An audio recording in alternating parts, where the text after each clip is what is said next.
హైదరాబాద్ నగరం పగలంతా కార్ల హార్న్లతో కిక్కిరిసిన వీధులతో తిప్పలు తిప్పలు తిరిగే మనుషులతో జీవించే నగరం. కానీ ఆ సంవత్సరం దీపావళి రోజు మాత్రం వేరేలా ఉండబోతుందని ఎవరికీ ఊహ లేదు. చార్మినార్ దగ్గర ఉన్న పాత బస్తీలలో పాత ఇల్లు, కర్రలతో తలుపులు, గోడలపై మసీదు గోపురాలు నీడలు. అక్కడ నివసించే సలీం ఒక చిన్న ఎలక్ట్రీషియన్. సలీం తన దుకాణం ముందు బల్బులు సరిచేస్తూ ఉండగా ఎదురుగా ఉన్న ఒక హిందూ కుటుంబం నుండి ఒక చిన్న అమ్మాయి వచ్చింది. పేరు మేఘన.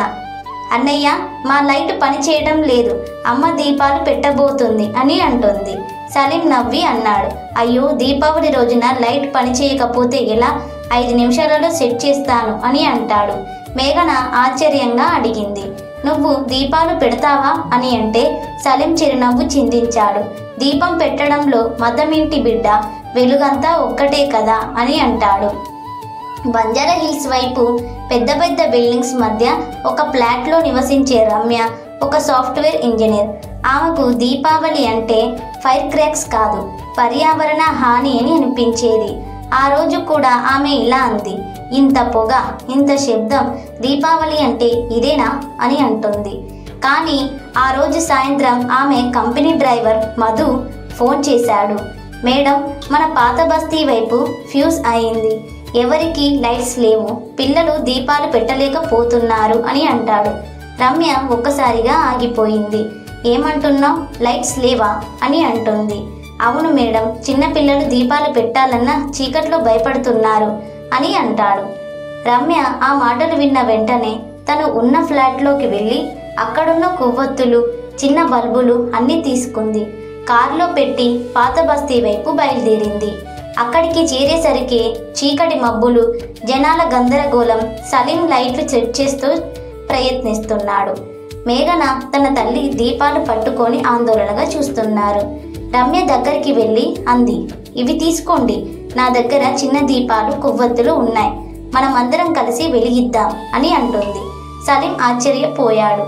మీరు ఇంత దూరం వచ్చారా దీపాలు పెట్టడానికి అని అంటాడు.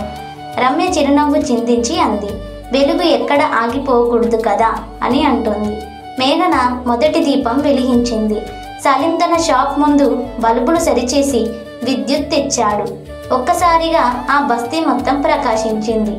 హిందువులు, ముస్లింలు, క్రైస్తవులు ఎవరి చేతిలోనైనా దీపాలు ఉన్నాయి. పిల్లలు నవ్వుతున్నారు. వృద్ధులు ఇంత వెలుగైన దీపావళి ఇంతవరకు చూడలేదు అని అంటున్నారు. ఒక వృద్ధుడు, ముస్లిం ముసాయిబ్ గారు నిశ్శబ్దంగా అన్నారు, ఇది నిజమైన దీపావళి బేట, చీకట్లో వెలుగును పంచడమే అని అంటుంది. రాత్రి 10 గంటల సమయం. చార్మినార్ మైదానంలో ఒక అద్భుత దృశ్యం. వేలాది దీపాలు. ప్రతి ఒక్కరూ ఒక దీపం వెలిగించి మరొకరికి ఇచ్చారు. రమ్య, సలీం, మేఘన ముగ్గురు కలిసి చివరి దీపాన్ని వెలిగించారు.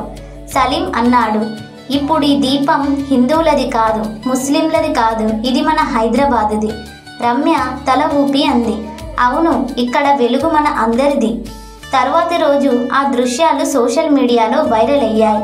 పాత బస్తీ దీపాలు అంటూ పత్రికలలో వార్తలు వచ్చాయి.